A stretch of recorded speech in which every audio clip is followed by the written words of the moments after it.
আমার সোনা মিষ্টি সোনা, আয় রে আদর করি তোকে, আমার মিষ্টি সোনা।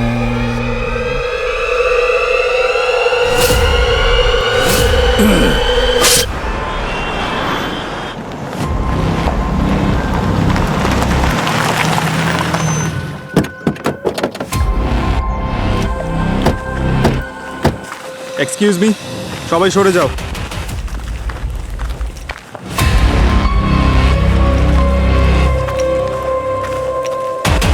বডি কোথায়? এই যে স্যার।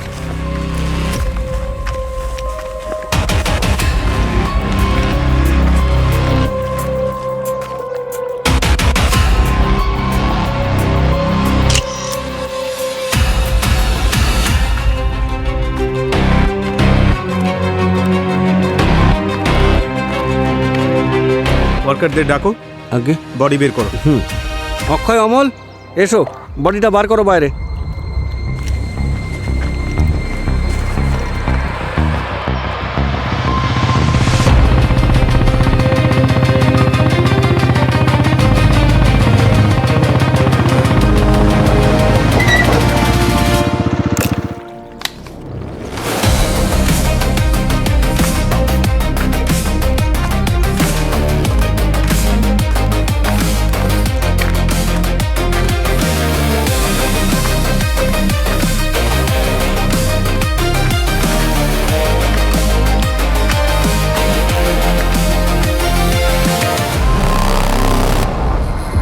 দুটো কারণে খুনি ভিকটিমের ধর থেকে মাথাটা আলাদা করে দেয়। হয় ও ভীষণ রেগেছিল, না হয় ও ভীষণ ঘাবড়েছিল যে লাশটাকে কেউ যেন চিনতে না পারে আর ও ফেসে না যায়। স্যার, ওর মাথা কাটার জন্য ওর পরিচয়টা তো ও গোপন করে ফেলেছে, কিন্তু বডিটাকে তো কোনো রাস্তার ধারেও ফেলে রাখতে পারতো। এই জলাশয়ের ধারে আনার কি প্রয়োজন ছিল? পুরোই হতে পারে খুনি ওর খুন এখানে জলাশয়ের আশেপাশে করেছে। মানছি যে এই লাশটা জলে ভেসে এসেছে, কিন্তু শরীরের কোথাও কোনো ব্লোটিং এর চিহ্ন নেই। তার মানে বডি জলে বেশিক্ষণ ছিল না। স্যার, এই ড্রেসটা কিন্তু ভীষণ দামি, সিল্ক স্যাটিনের। মনে হচ্ছে কোনো পার্টিতে গিয়েছিল। পুরোই একটা ব্যাপার নোটিস করেছো? এই যে ও ভেতরে যে ড্রেসটা পরে আছে ওটা ওয়ান পিস, আর ওপরে ব্র্যান্ডেড যে জ্যাকেটটা পরেছে হুডি দেওয়া, এটা কোথাও ম্যাচ করছে না। আচ্ছা, ও জ্যাকেট কেন পরবে ওয়ান পিসের ওপরে? স্যার, হতে পারে হয়তো ও কোনো পাবলিক ট্রান্সপোর্ট ইউজ করছিল, আর ও ড্রেসটা রিভিলিং ছিল, তাই নিজেকে ঢাকার জন্য পরেছিল। কিন্তু ও লুকোতে কি চাইছিল? নিজের ড্রেসকে, না নিজের পরিচয়, না নিজের চেহারা? স্যার, হ্যাঁ স্যার, ও এখানকার পরিষ্কারের কন্ট্রাক্ট নিয়েছে। ওই পুলিশকে ফোন করেছিল। তো আপনি এখানে রোজ আসেন? হ্যাঁ স্যার, মীরা রোড থেকে বান্দ্রা আমাদেরই এলাকা। রোজ সকাল 6টা থেকে 9টা আমাদেরই ডিউটি এখানে। তার মানে এই লাশটা ভেসে এসেছিল তোমার কালকের শিফটের পরেই, নাহলে তুমি তো দেখতে পেতে। হ্যাঁ স্যার, আর কাল সকালে তো জলও কম ছিল। আমি আজ সকালে যখন এখানে আসলাম তখন পাথরে কিছু আটকে ছিল মনে হলো। আমি ভাবলাম কোনো থলে টলে হবে হয়তো। কাছে গিয়ে যখন দেখলাম তখন এই সব। স্যার, স্যার এদিকে আসুন। হ্যাঁ ভূমি, স্যার, এখানে কিছু রক্তের দাগ পাওয়া গেছে, কিন্তু খুবই সামান্য। যদি এই লাশটা এখানে জলে ভেসে আসে তো এই রক্তের দাগ পাথরে কি করে এলো? আচ্ছা, এরকম নয় তো যে এই লাশ এখানে এই পাথরের আশেপাশে কাটা হয়েছে? কিন্তু এখানে তো এত রক্ত দেখতে পাচ্ছি না। তার মানে এই লাশ জলের সাথেই ভেসে এসেছে এখানে। আচ্ছা, আর কিছু পেয়েছো? মোবাইল ফোন, ব্যাগ কিংবা কোনো আইডি? না স্যার, ওয়ার্কার্সদের জিজ্ঞাসা করেছিলাম, কিন্তু তারাও কিছু পায়নি। বস, এই চুলটা দেখো। এই চুলটা সিনথেটিক, যেমন উইগে ব্যবহার হয় সেরকম। আর এইটা আমি ভিকটিমের জ্যাকেট থেকে পেয়েছি। ও, তাহলে হতে পারে ভিকটিম কোনো উইক পরেছিল বা কোনো উইক পরা লোকের সঙ্গে দেখা করেছিল। হতে পারে। আরো একটা কথা বস, এই দেখো, এই নখটাও আসল নয়, নকল। ভালো করে দেখো, খুব অদ্ভুত ভাবে মুড়ে আছে, দেখতে পাচ্ছ? আর ওর নখ আর ওর আঙুলের চামড়ার মাঝখান থেকে আমি এইটা পেয়েছি। এতে পিচ আর সিমেন্ট মিশে আছে। কি বলছো? পিচ? বস, আমার মনে হয় ভিকটিম খুব জোরে এই পিসটাকে ধরেছিল, চেপে ধরেছিল। কিন্তু এই লাশটাকে তো আমরা জলাশয়ের আশেপাশে পেয়েছি, সেখানে পিচ জাতীয় কিছু ছিল না। তার মানে স্যার খুন কোনো রাস্তায় হয়েছে, তারপর ওর লাশটাকে ওরা জলে ফেলে দিয়েছে। সালুকে স্যার, ডেড বডির পাশে যে রক্তের দাগ পাওয়া গেছিল তার ব্যাপারে আপনি কি বলবেন? ওর একটা ঘটনা আছে, আমি বলছি। ব্যাপারটা হচ্ছে ব্লাড ক্লটিং শুরু হয়েছিল। ইনফ্যাক্ট মেডিকেল টার্মে একে লিভার মর্টিস বলে। এতে কি হয়, ব্লাড ক্লট হতে শুরু করে, আর মানুষের যদি কেটেও যায় তবে রক্ত বেরোয় বটে কিন্তু পড়ে না। আর ওই লিভার মর্টিসের জন্যেই রক্তের ছাপ পাওয়া গেছে। তাহলে কজ অফ ডেথটা কি? জলে ডোবা নাকি গলা কেটে খুন? জলে ডুবে তো এর মৃত্যু হয়নি, কারণ এর ফুসফুসের মধ্যে আমি একটুও জল পাইনি। আর এর মৃত্যু রাত 1টা থেকে 5টার মধ্যে হয়েছে। কজ অফ ডেথটা কি সেটা এখনো জানতে বাকি আছে। আরো একটা কথা,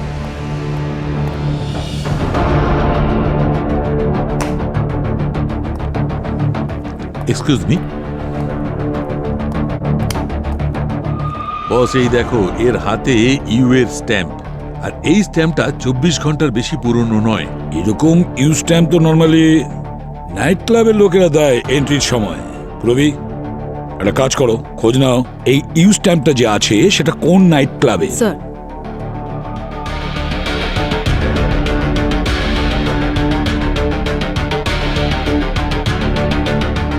স্যার এই স্ট্যাম্পটা তো কোনো ক্লাব ইউনিভার্সের। Club universe?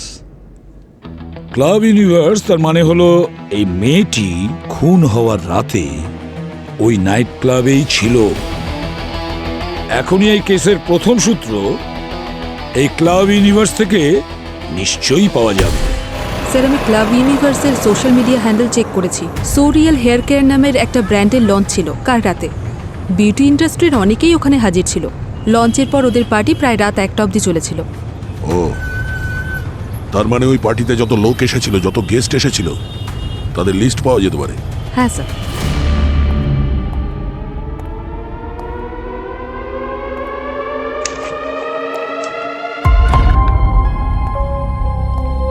হ্যালো স্যার, আমি অমিত, ইউনিভার্স ক্লাবের কো ওনার, আর ও সমিতা, হাই। সোরিয়ালের ব্র্যান্ড ম্যানেজার, যে এই গোটা ইভেন্টটা সামলেছিল। স্যার, আমরা কোনো ঝামেলায় জড়িয়ে যাইনি তো? এখনো নয়। আপনাকে যে ডিটেলটা রেডি রাখতে বলেছিলাম সেটা রেডি আছে? হ্যাঁ ম্যাম, ব্র্যান্ড লঞ্চ কাল শুরু হয়েছিল রাত 8টায় বল রুমে। 350 লোক অ্যাটেন্ড করেছিল, যার মধ্যে 200 জন মহিলা ছিলেন। এখানে সবার রেজিস্ট্রেশন ডিটেলস আছে। 10টার পর আমরা অন্য একটা হলে পার্টি থ্রো করেছিলাম। যারা অ্যাটেন্ড করেছিল সবার হাতেই স্ট্যাম্প মারা হয়েছিল। মোটামুটি 100 জন ছিল পার্টিতে। আর এই পার্টিতে মহিলা কতজন ছিল? ম্যাম 50 তো হবেই। এক্স্যাক্ট নাম্বার নেই, কারণ পার্টিতে যারা এসেছিল তাদের আলাদা করে কোনো রেজিস্ট্রেশন হয়নি। আচ্ছা, ওই পার্টিতে কোনো ঘটনা, মানে কারোর সাথে কারোর কোনো ঝগড়া টগড়া হয়েছিল জানেন? ঘটনা বলতে ওই কিছুজন বেশি ড্রিঙ্ক করেছিল, আর কয়েকজন লোক ছিল যারা নিজের ড্রিঙ্ক অন্যদের গায়ে ঢেলে দিয়েছিল। কিন্তু এগুলো তো পার্টিতে নর্মাল স্যার। আর ভেন্যুতে ওই সিসিটিভি ক্যামেরা কতগুলো লাগানো ছিল? স্যার 22টা, 12টা বলরুমে আর 10টা পার্টি হলে। ওই হলেতে যতগুলো ক্যামেরা লাগানো ছিল তার ফুটেজ চাই আমাদের। Sure sir. দেখা তো যাক যে সবকিছু নর্মাল ছিল কিনা। স্যার 200 মহিলার রেজিস্ট্রেশন ডিটেলস রয়েছে, আর 30 ঘন্টার পার্টি ফুটেজ। পুরবী অন্ধকার যতই গভীর হোক না কেন, আমরা যে কোনো উপায়ে ভিকটিমের পরিচয় বার করবই।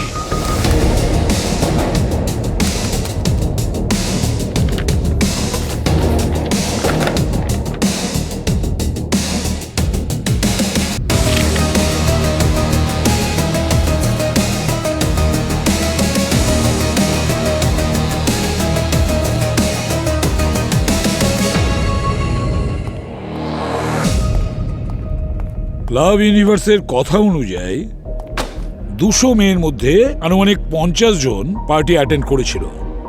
আর আমাদের কাছে ভিকটিমের এই রঙের ড্রেস তো আছেই। এবার আমাদের এটা খুঁজে বের করতে হবে যে এই রঙের ড্রেস কয়জন মেয়ে পরেছিল। মেয়েটার লাশ দেখে মনে হচ্ছে ওর হাইট 5.5 ফুট ছিল, আর ওয়েট 60 থেকে 65 কিলো হবে। তাহলে এবার খুঁজে দেখো ওই সব মেয়ের প্রোফাইলে ওই লাশের প্রোফাইলের সঙ্গে ম্যাচ করছে কি না। স্যার এরকম পোশাক পরা 12টা মেয়ের প্রোফাইল পিকচার ম্যাচ করছে। আর স্যার এদের মধ্যে থেকে 8 জন মেয়ে পরের দিন ক্লাব ইউনিভার্সকে তাদের সোশ্যাল মিডিয়া হ্যান্ডেলে ট্যাগ করেছিল। তার মানে ওরা তো সেফ। চলো যাই।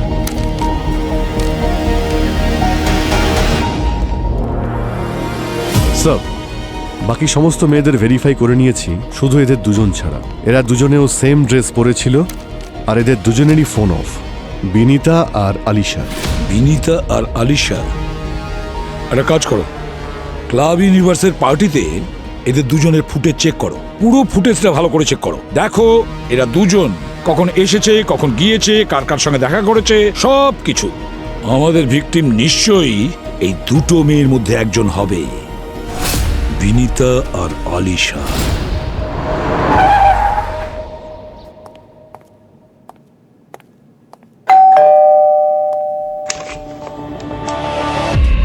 কাকে চাই? বিনিতা? হ্যাঁ, আপনারা কারা?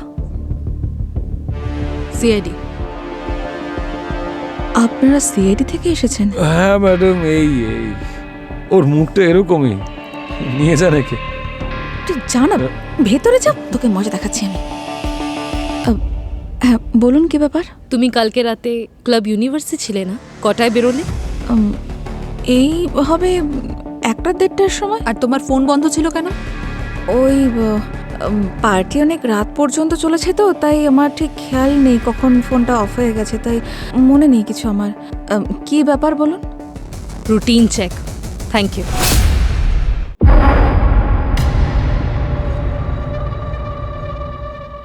মানববাবু, ইনি আপনার স্ত্রী? হ্যাঁ স্যার, এ আলিশা। লাস্ট নাইটের ইভেন্টেরই ভিডিও মনে হচ্ছে। শেষবার কখন কথা হয়েছিল আপনার আলিশার সঙ্গে? কাল যখন ও সোরিয়াল ইভেন্টের জন্য তৈরি হয়ে বেরোচ্ছিল তখনই। অ্যাকচুয়ালি স্যার, আমাদের স্যালনও ইনভিটেশন পেয়েছিল, আর আমাদের জন্য এটা বেশ বড় ব্যাপার। অ্যাকচুয়ালি আমি বেশ ব্যস্ত ছিলাম, সেই জন্য একাই গেল। তাহলে ইভেন্টের পর অনেক রাত পর্যন্ত যখন উনি বাড়ি ফেরেননি, তখন আপনি ফোন করেছিলেন তো ওনাকে? না স্যার, অ্যাকচুয়ালি কি বলুন তো, পার্টিটা তো বেশ রাত অবধি হওয়ার কথা, এবং ওর একজন বন্ধু এসেছিল বাইরে থেকে, যার কাল রাত্রে মুম্বাইতে থাকার কথা।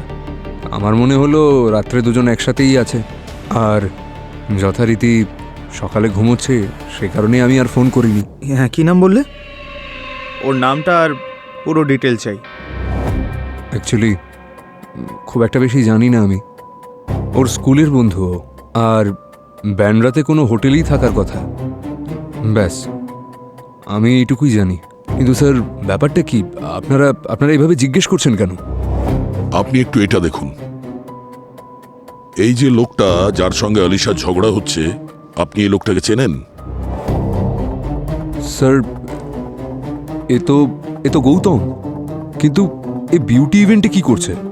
অ্যাকচুয়ালি স্যার, এ একজন ফাইন্যান্সার, আর আমাদের স্যালনটা খোলার জন্যই আমাদেরকে ফান্ডিং করেছিল। কিন্তু স্যার, আপনারা আমায় একটু খুলে বলুন, আপনারা এভাবে জিজ্ঞেস করছেন, আসলে হয়েছেটা কি? মানববাবু, ভেরি সরি টু সে, কিন্তু আমরা একজন মহিলার লাশ পেয়েছি, যার মাথাটা ধর থেকে আলাদা, আর আমাদের সন্দেহ যে হতে পারে ওই বডিটা আলিশারি। হোয়াট? কিন্তু স্যার, যদি লাশের মাথাটাই না থাকে, তবে আপনারা কি করে বুঝলেন যে ওটা আলিশারি লাশ? সেটাই কনফার্ম করার জন্য আমাদের আলিশার টুথব্রাশ কিংবা হেয়ার ব্রাশ, এইরকম পার্সোনাল জিনিসের প্রয়োজন হতে পারে ডিএনএ ম্যাচ করাতে।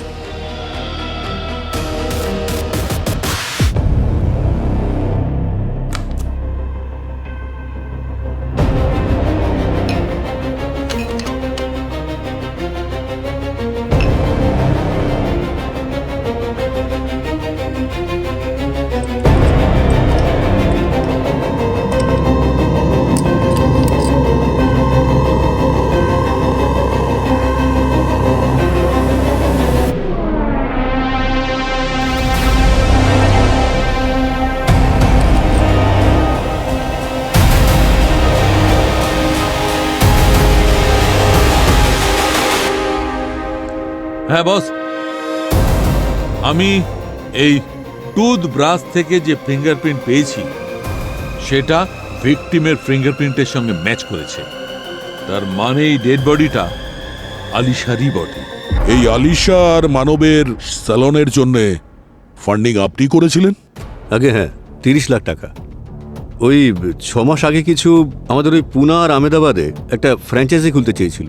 এখন দেখুন 1 বছর হয়ে গেল, না টাকা পয়সা ফেরত দিল না ফ্র্যাঞ্চাইজি খুললো। তাহলে রাগ তো খুব হয়েছে আপনার। রাগ তো খুবই হয়েছিল, তবে নিজের ওপর। অনেস্টলি স্যার, আমি ভেবেছিলাম যে ইয়াং কাপল, অ্যাম্বিশাস, আমার সাপোর্ট করা উচিত, কিন্তু দেখলাম দুজনেই ফ্রড। আর যখন আমার অফিস থেকে ওদের বারবার ফলো আপ করলো, তখন পরশুই আমাকে আলিশা ফোন করেছিল, বললো আমার সঙ্গে একা দেখা করতে চায়। কোথায়?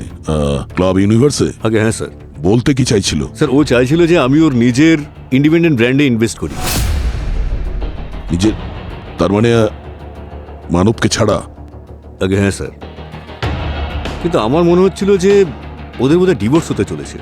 অদ্ভুত একটা ফ্রাস্ট্রেটেড লাগছিল ওকে। বলছিল যে আমি মানবের দয়ায় বেঁচে নিই, যদি আমি না থাকতাম তাহলে মানব এই বিজনেস কবে লাঠে তুলে দিত। কিন্তু আপনারা এসব কথা আমাকে জিজ্ঞেস করছেন কেন? আপনি ওই ক্লাব ইউনিভার্স থেকে একা বেরিয়েছিলেন নাকি ওর সঙ্গেই? না স্যার, যখন আমি ফান্ডিং করতে রাজি হলাম না, তখন ও সেখান থেকে রেগে বেরিয়ে যায়। তারপর 15 মিনিট পর যখন বেরোলাম, তখন ও ট্যাক্সির জন্য ওয়েট করছিল। আমি বললাম যে আমি ওকে বাড়ি ছেড়ে দিতে পারি, কিন্তু রাজি হলো না। কত টাইম হয়েছিল তখন? আর আচ্ছা, ট্যাক্সির জন্য যখন ওয়েট করছিল তখন ওই জ্যাকেট মানে হুডিটা পরেছিল? হুডি? না স্যার, হুডি তো ও পরেনি, কিন্তু হ্যাঁ ওর ব্যাগটা পড়ে গিয়েছিল, আর ব্যাগের থেকে একটা জ্যাকেট বেরিয়ে পড়েছিল। ও তাড়াতাড়ি জ্যাকেটটা ভেতরে ঢুকিয়ে নেয় আর বলতে থাকে ট্যাক্সি বা অটোতে জ্যাকেট পরে থাকাটা অনেক সেফ। আর স্যার, যদি টাইমের কথা বলেন তাহলে প্রায় 12:30 নাগাদ আমি বেরিয়ে পড়ি। কিন্তু স্যার, আপনি এসব কথা আমাকে জিজ্ঞেস করছেন কেন? আবার ওই হাজব্যান্ড ওয়াইফ কিছু ফ্রড করেছে নাকি? একটা মার্ডার কেস হয়েছে। হোয়াট? কালকে মীরা রোডে একটা খালের পাশে আমরা আলিশার বডি পেয়েছি। ও মাই গড! আর আশ্চর্যের বিষয় হলো এটাই যে ওর দেহ থেকে মাথা বিচ্ছিন্ন ছিল। হোয়াট? আসলে আলিশার সঙ্গে শেষবার আপনিই দেখা করেছিলেন, তাই যতক্ষণ না এই কেসটা সলভ হচ্ছে আপনি শহরের বাইরে যাবেন না। Okay sir.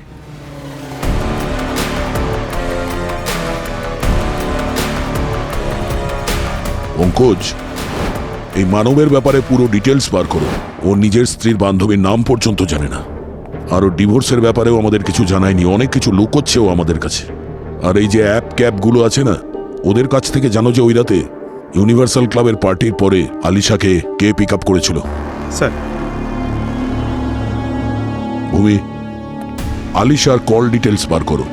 হ্যাঁ, আর ওর বাড়ি থেকে ওর ল্যাপটপটা নিয়ে এসো। স্যার, আমি আলিশার ফোন রেকর্ডস চেক করেছিলাম। আলিশার হাজবেন্ড মানবের কোনো শ্রুতি নামের মেয়ের সাথে অ্যাফেয়ার চলছে, যার জন্য তাদের ম্যারেজ লাইফেও অনেক প্রবলেমস চলছে। আচ্ছা, আর যেই ফ্রেন্ডের সাথে আলিশার পার্টির পর দেখা করতে যাওয়ার ছিল, এমন মনে হচ্ছে যে ওরকম ফ্রেন্ড এক্সিস্টই করে না। কারণ যদি দেখা করার হতো তাহলে তো অবশ্যই ফোন কল বা মেসেজ এক্সচেঞ্জ হতো, সেরকম কিছুই পাওয়া যায়নি। মানে স্যার, এই যে এই আলিশা মানবকে মিথ্যে কথা বলছিল, আর নয়তো মানব আমাদের কাছে কিছু লুকোচ্ছে। স্যার, আলিশার ফোনের লোকেশনের ডিটেলস পেয়ে গেছি, আর ফোন টাওয়ার অনুযায়ী আলিশা ব্যান্ড্রা ক্লাব ইউনিভার্স থেকে বেরোলো আর নর্থের দিকে গেল। তার মানে দহিসর মীরা রোড ক্রস করে ওয়াহিন্দারের দিকে, প্রায় 30 কিলোমিটার। তারপরে ওর ফোন 1 কিলোমিটার পিছন দিকে ট্রেস করা গেছে, তারপর সিগন্যাল বন্ধ হয়ে গেছে। মনে হয় খুনি ওর সিম কার্ড এখানেই ভেঙে ফেলেছে। বাহিন্দারে সিম কার্ড ভাঙা হয় আর আলিশার ডেড বডি পাওয়া যায় মীরা রোডে। তার মানে ওই খালটা বাহিন্দার হয়ে মীরা রোড থেকেই এগিয়ে গেছে। আচ্ছা, এমনটা নয় তো যে যেখানে সিম কার্ড ভাঙা হয়েছিল এই বাহিন্দারে, সেখানেই হয়তো আলিশাকে মেরে খালে ফেলে দেয় আর তারপর সেটা জলে ভেসে মীরা রোডে চলে আসে? হতে পারে, কিন্তু ওই জলাশয়ের যে ফোর্স বা কারেন্ট আছে ওটার কি হবে? ডক্টর সালুকে বলেছিলেন যে আলিশার মৃত্যু 1টা থেকে 5টার মধ্যে হয়েছে, আর ওই দিন 4টের সময় হাই টাইড ছিল স্যার। যদি 5টার সময় মারে তাহলে হতে পারে সেই সময় জলের স্রোতটা কম ছিল, তাহলে হতে পারে ওই সময় ওকে মীরা রোডে মেরেছে, তারপর জলে ফেলে দিয়েছে, যেটা ভেসে কিছু দূর যাবার পর পাড়ে আটকে গেছে। কিন্তু যতক্ষণ না আমরা এটা জানতে পারছি যে আলিশাকে কটার সময় মেরে ফেলা হয়েছিল, ততক্ষণ আমরা এটা বুঝতে পারবো না যে আলিশা কোথায় মারা গেছে, কোথায় খুন হয়েছে, মীরা রোড না অন্য জায়গায়। বুঝে উঠতে পারছি না যে এই শালুকে কোথায় গেল? ওর তো রিপোর্ট নিয়ে আসার কথা ছিল আলিশার মৃত্যুর। শালুকে, শালুকে, হ্যাঁ, আরে তুমি কোথায়? এই তো এখানে। আরে এখানে এখানে বললে হবে ফোনে? তুমি কি ফোনে আসছো? আরে এই তো, এই তো। এটা আসার সময় হলো? আমি জানতাম তুমি আমার মনে করছো, সেই জন্য আমি নিজেই চলে এসেছি বস। টক্সিকোলজি আর পোস্টমর্টেমের রিপোর্ট এনেছি। দেখাও। এই দেখো বস, আর এই রিপোর্ট অনুযায়ী আলিশার মৃত্যু হয়েছে অক্সিজেন হঠাৎ বন্ধ হওয়ার কারণে। আর এরকম তখনই হয় যখন কেউ মুখ বন্ধ করে দেয় বা গলা টিপে ধরে। আর এর মৃত্যু হয়েছে রাত 3টের সময়। কটার সময়? 3টের সময়। 3টের সময়? তার মানে ইউনিভার্স ক্লাব থেকে বেরোনোর প্রায় 2.5 ঘন্টা বাদে। আরো একটা কথা বস, এমন একটা কথা জানতে পেরেছি যেটা শুনলে চমকে যাবে। আলিশার গলা ওর মৃত্যুর ঠিক 3 ঘন্টা বাদে কাটা হয়েছে, তার মানে 6টার সময়। আলিশার মৃত্যু হয় 3টের সময়, আর আলিশার সিম কার্ডের লাস্ট অ্যাক্টিভ লোকেশন ছিল বাহিন্দায়। হাইটাইড ভর্তি ভোর 4টের সময়। অভিজিৎ, তুমি যা ভেবেছিলে একদম ঠিক। আলিশাকে ওই জায়গাতেই মারা হয়। কিন্তু স্যার অপরাধী খুন করার 3 ঘন্টা পরে অন্য কোনো লোকেশনে নিয়ে গিয়ে ওর গলা কেন কাটবে? তাহলে এর মধ্যে 2 জন যুক্ত নয় তো? আর যদি তাই হয় স্যার, তাহলেও এই 3 ঘন্টার গ্যাপ কেন গলা কাটার মধ্যে? স্যার কুইক ক্যাব থেকে আলিশা একটা রাইড বুক করেছিল ওর গন্তব্যে পৌঁছানোর জন্য। ওখানে অনেকগুলো ছোট ছোট কারখানা আছে স্যার। ওখানে একটা উইগ মেকিং কারখানাও আছে স্যার। ডক্টর সালুমকে যে চুলের কথা বলছিলেন ডেড বডি থেকে যেটা পাওয়া গেছিল, হয়তো এই দুটোর মধ্যে কানেকশন থাকতে পারে স্যার। কিন্তু পঙ্কজ, আলিশা তো স্যালনেও কাজ করতো, তাই না? হতে পারে ওই সিনথেটিক চুল ওখান থেকেই লেগে যায়। কিন্তু চুল তো আমরা জ্যাকেট থেকেই পেয়েছিলাম, তাই না? কিন্তু ওই জ্যাকেটটা তো পার্টিতে পরেনি, আর না ও স্যালনে পরে কাজ করেছে। মানে পার্টি থেকে বেরোনোর পরে যা কিছু হয়েছে তার সঙ্গে চুলের সম্পর্ক রয়েছে। পঙ্কজ। হ্যাঁ স্যার। আলিশা যে ক্যাবে ট্রাভেল করেছিল সেই ড্রাইভারের সঙ্গে তুমি কথা বলেছো তো? হ্যাঁ স্যার। ও কি বলেছিল তোমাকে? স্যার ও তো বলছিল যে ও খুব রেগে ছিল, আর ও ক্যাব থেকে নাবা মাত্রই ওর হুডি বের করলো আর শেডস বের করে পরে তারপর সেখান থেকে চলে গেল। আচ্ছা, একটা কাজ করো, শ্রীবাস ইন্ডাস্ট্রিয়ালিস্টে গিয়ে ওখানে যে উইক ফ্যাক্টরি আছে খোঁজ নাও। আলিশা ওই উইক ফ্যাক্টরিতে কার সঙ্গে দেখা করতে গিয়েছিল?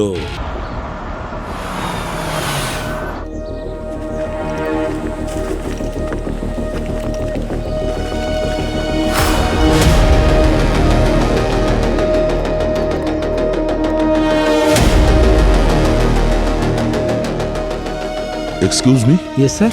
একটু ছবিটা দেখুন, একে চেনেন? না স্যার। আচ্ছা, একে কোথাও দেখেছ? না।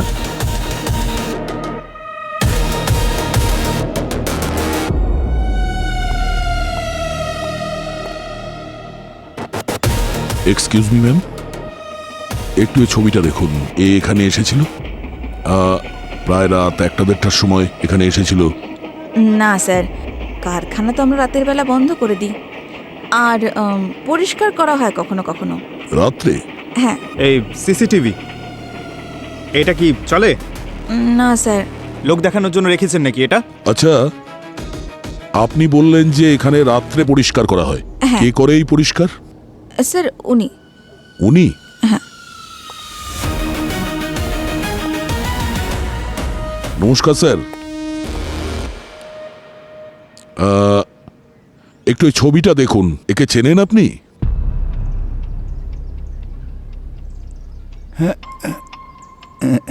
খুব মিষ্টি বাচ্চা তো, কিন্তু ফটোতে খুব একটা ভালো লাগছে না। আর এর তো দেখুন 2টো কানের দুল থাকার কথা, তবে একটা কোথায় গেল? কান দেবেন না স্যার, উনি একটু। ও, এই কানের দুল একটাই ছিল? হ্যাঁ, একটাই ছিল। আচ্ছা, শেষবার কখন দেখেছিলেন ওকে? আজ সকালে। এই বাচ্চাটার স্কুটারে বেড়ানোর খুব শখ ছিল, সেই জন্য ওকে বেড়ানোর জন্য নিয়ে এসেছিলাম। তারপর একসঙ্গে বেরিয়ে বাড়ি ফিরিয়ে দেবো আবার। এখনো কোথায় আছে? কাকা, আচ্ছা এই এই স্কুটারটা আপনার? হ্যাঁ হ্যাঁ, আমার স্কুটার। হ্যাঁ হ্যাঁ, মেয়েটা খুব ভালোবাসতো। আচ্ছা, আর ওকে ওকে আনন্দ দেওয়ার জন্য নিয়েছিলাম এটা। হ্যাঁ, আমার মিষ্টি পাখি, দুষ্টু পাখি, দুষ্টু মিষ্টি উড়ন্ত পাখি। আমার খুব প্রিয় ওই দুষ্টু পাখিটা। লোকজন বলছে ওকে নাকি পাওয়া যাবে না।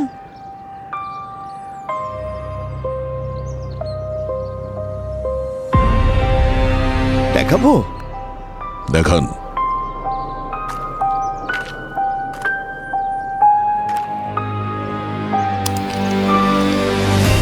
কাকা, এই বক্সে কি আছে? হ্যাঁ, আমার মিষ্টি পাখি, দুষ্টু পাখি, আমার দুষ্টু মিষ্টি উড়ন্ত পাখি, কি মিষ্টি বাচ্চা আমার।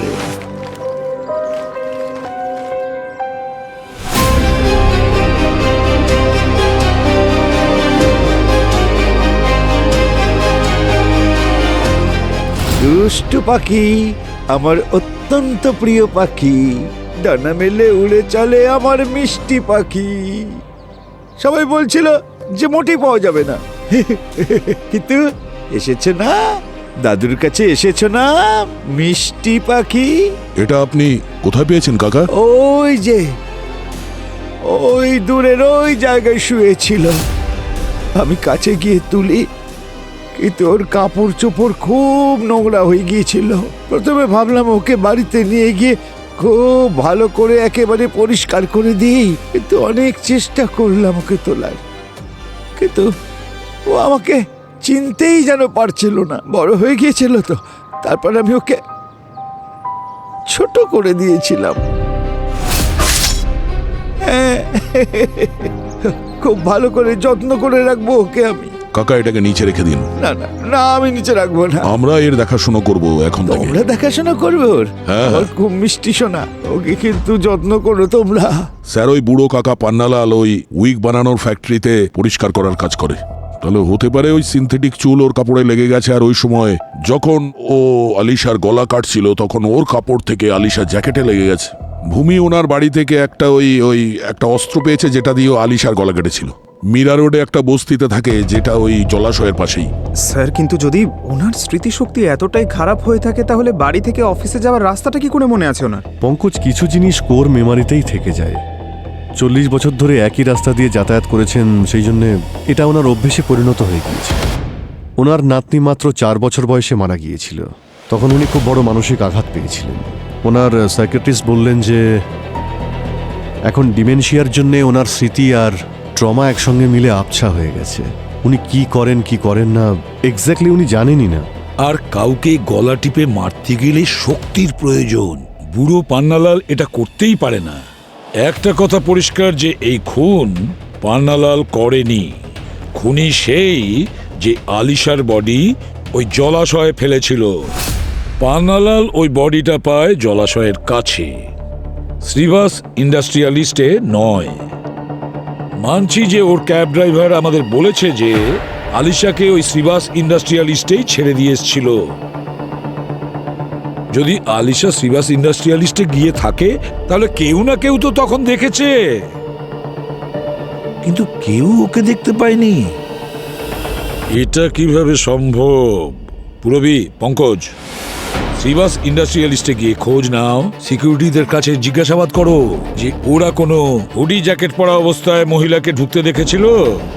যদি আলিশা ওই উইক ফ্যাক্টরিতে না গিয়ে থাকে তাহলে অন্য কোনো কাজে নিশ্চয়ই গিয়েছিল। কারোর সঙ্গে দেখা করতে গিয়েছিল, নাকি অন্য কোনো স্বার্থে?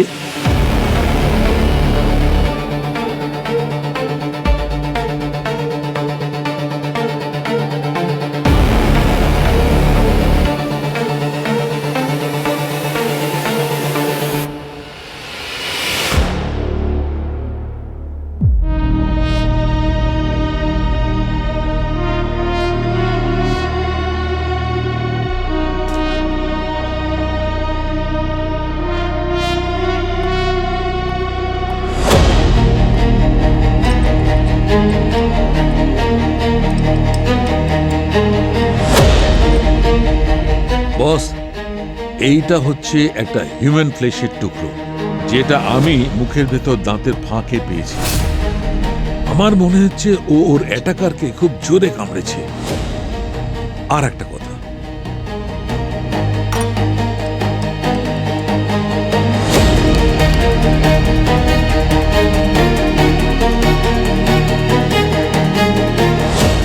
এই দেখো বস, এই চিহ্নটা এখানে, এই খুব ছোট ছোট চিহ্ন, হীরের মতো, মাঝখানে ক্র্যাক, আর এই ছোট ছোট দাগগুলো ঠিক যেন আংটির চিহ্ন। আমার তো মনে হচ্ছে একে খুব কাছ থেকে হয় থাপ্পড় মেরেছে, নয় ঘুষি মেরেছে, বা হয়তো উল্টো হাত দিয়ে ওকে থাপ্পড় মেরেছে, তাই আংটির ছাপ ওর গালে পড়েছে। তাহলে এটা কোল্ড ব্লাডেড কিলারের কেস নয়, ডোমেস্টিক ভায়োলেন্সের কেস। স্যার, আলিশার স্বামী মানব, ওর হাতেও এইরকম আংটি ছিল স্যার।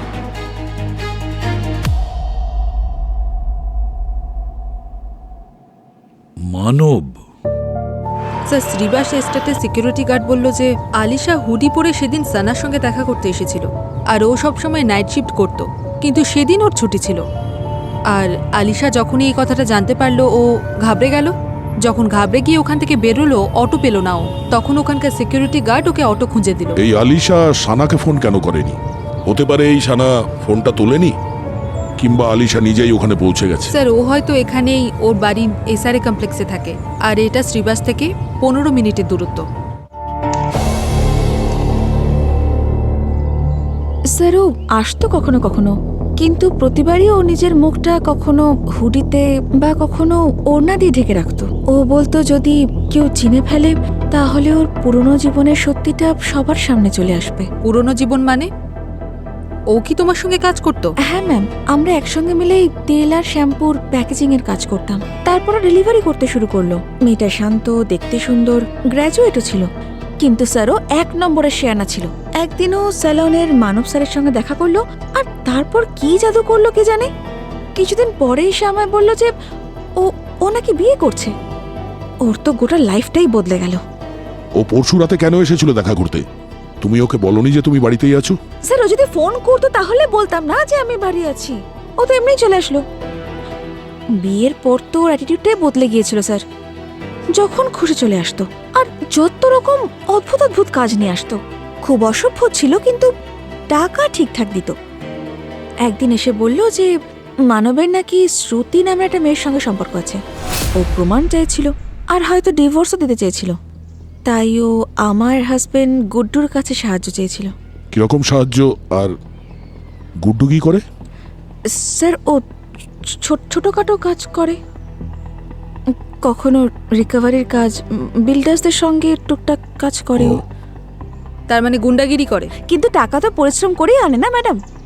আলিশা গুড্ডুকে বলেছিল যাতে ও মানবের উপর নজর রাখে, কারণ ডিভোর্সে ওর সেটা কাজে আসতো, আর সেই জন্য ও 25,000 টাকাও দিয়েছিল। এই গুড্ডু এখন কোথায়? কাজে আছে। ডাকো ওকে, ফোন করো তাড়াতাড়ি।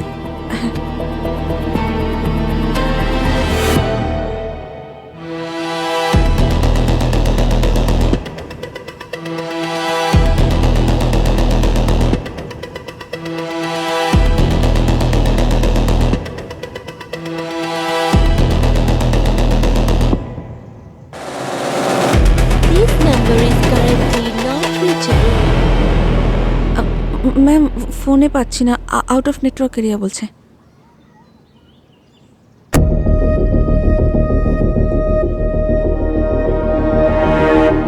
গুড্ডুকে বলো যে আজ রাত হবার আগে সিআইডি বিউরোতে যেন যায়, আর যদি না যায় আমরাই রাত্রে চলে আসব ওর স্বপ্নতে।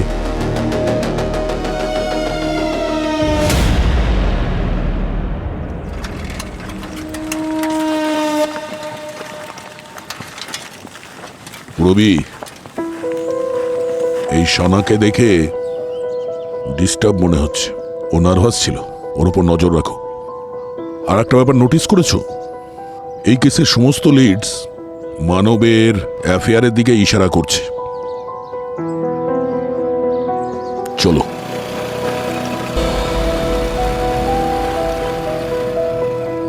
মানবা একটা কথা বলবো, ধরে নাও তোমাকে কেউ খুব খারাপ ভাবে ফাঁসিয়ে দিয়েছে, এমনকি তোমাকে চিটিংও করেছে, তাহলে তুমি কি করবে?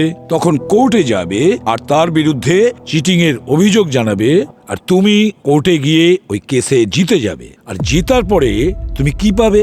ওই লোকের কাছ থেকে তুমি তোমার ক্ষতিপূরণ পাবে। হয়তো সেই লোক তার প্রপার্টি বিক্রি করবে বা ব্যাংকে যা আছে সেটা উইথড্র করে তোমাকে দিয়ে দেবে। তাছাড়া শুধু এটুকুই নয়, সমাজে ওর বদনাম ছড়াবে। ওর যদি কোনো ব্যবসা থাকে সেটারও লোকসান হবে।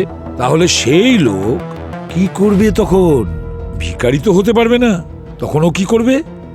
ও তার রাস্তা থেকে তোমাকে সরিয়ে দেওয়ার চেষ্টা করবে, যেমন তুমি তোমার রাস্তা থেকে আলিশাকে সরিয়ে দিয়েছো, তুমি আর শ্রুতি দুজনে মিলে। স্যার, এতে আমার কোনো হাত নেই। ফ্র্যাঙ্কলি স্পিকিং স্যার, মানবের সঙ্গে যদি আমার অ্যাফেয়ার নাও থাকতো, তাও ওদের মধ্যে ডিভোর্সটা হতোই। দেখুন, মানব আর আলিশা তো সারাক্ষণ শুধু ঝগড়াই করতে থাকতো স্যার।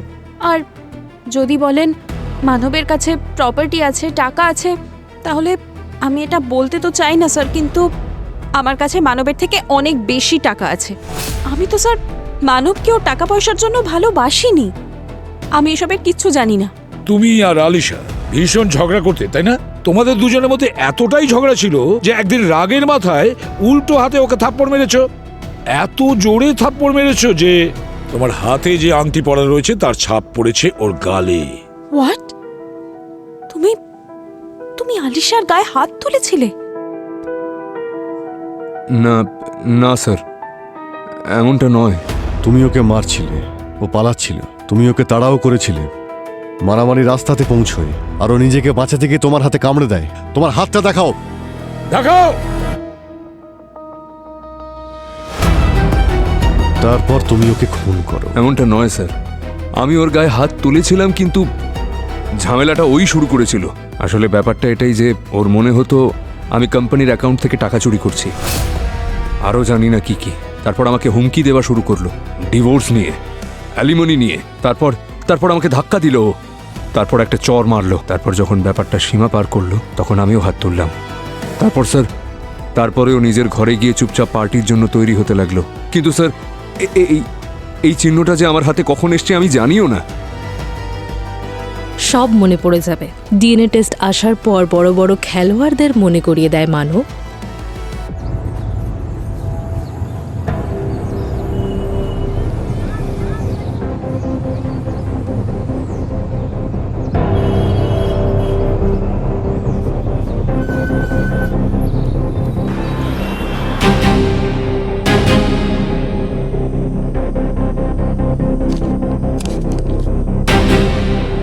স্যার, আমার ইনফর্মার বলছিল মানব যার সঙ্গে দেখা করে ওর নাম প্রতীক।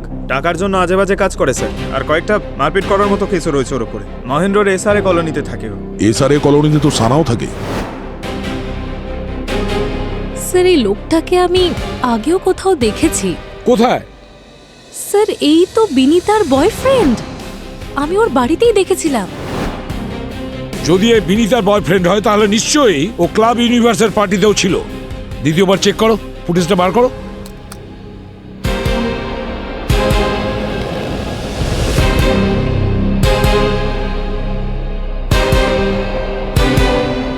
তাহলে এই প্রতীক আলিশার উপরে ড্রিঙ্ক ফেলেছিল।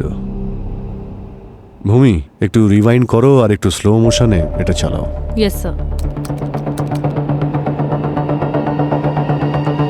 এক মিনিট জুম করো তো।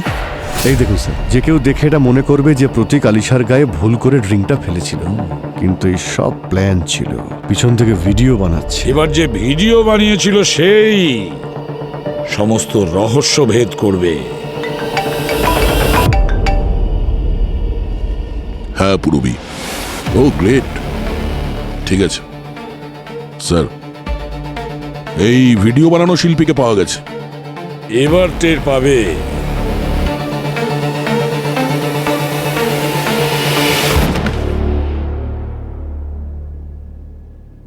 বাহ বাহ বাহ, ষড়যন্ত্রর সমস্ত খেলোয়াড়রাই একই ছাদের তলায়। এবার ঝুলি থেকে বেড়াল বেরোবে। এবার আমি গল্প শোনাবো এই ষড়যন্ত্রের। আলিশা গুড্ডুকে টাকা দিয়েছিল মানবের অ্যাফেয়ারের সম্বন্ধে খোঁজ নেওয়ার জন্য। 25,000।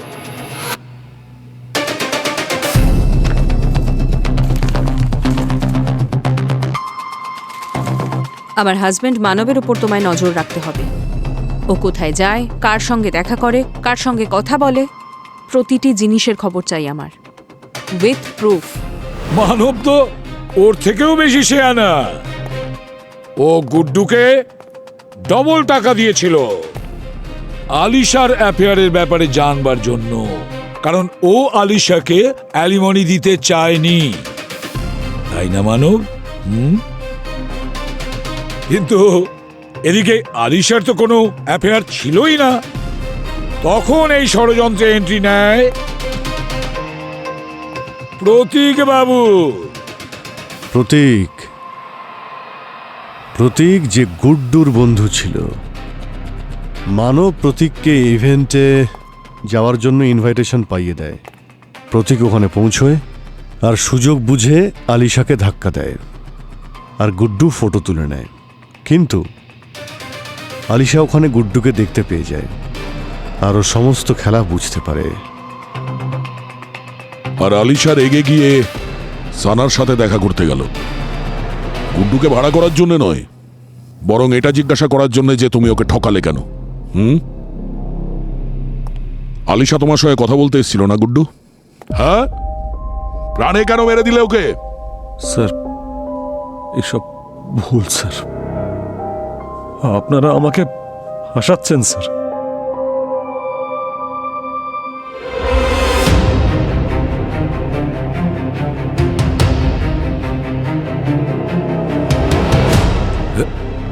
না না না না দয়া, ভুল ভুল ভুল। আলিশাকে গুড্ডু মারেনি, আলিশাকে মেরেছে এই সানা। আলিশা সানাকে গুড্ডুর ব্যাপারে অনেক কিছু গোপন কথা বলেছিল, সেটা সানা সহ্য করতে পারেনি, তাই ও গলা টিপে মেরেছে আলিশাকে। আর সানা যখন আলিশাকে গলা টিপে মেরেছে, গুড্ডু কেন সেটা দেখে চুপ করে থাকবে?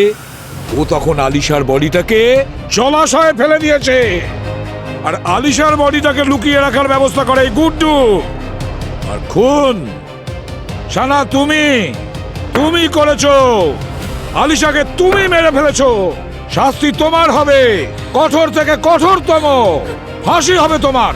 নিয়ে যাও একে, যাও নিয়ে যাও একে, যাও নিয়ে যাও সানাকে। চলো এখান থেকে। স্যার, ও কিচ্ছু করেনি।